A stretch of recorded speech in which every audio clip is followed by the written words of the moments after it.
сьогоднішня лукашенківська влада, вони намагаються показати, що ми є, знаєте, як сусідами з межою в кілька континентів. Насправді, Білорусія – це наш союзник, це наші брати, які потребують сьогодні, в цю хвилину, підтримки українців та української нації, української державності.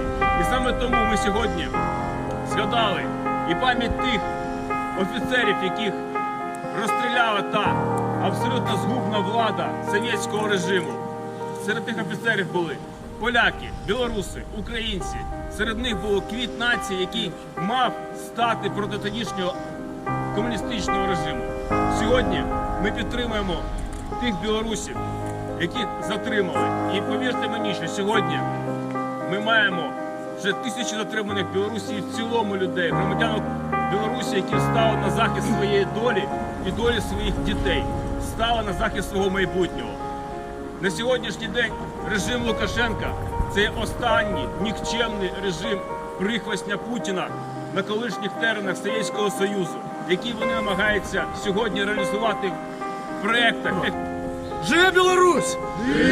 Живе Білорусь! Живе Білорусь!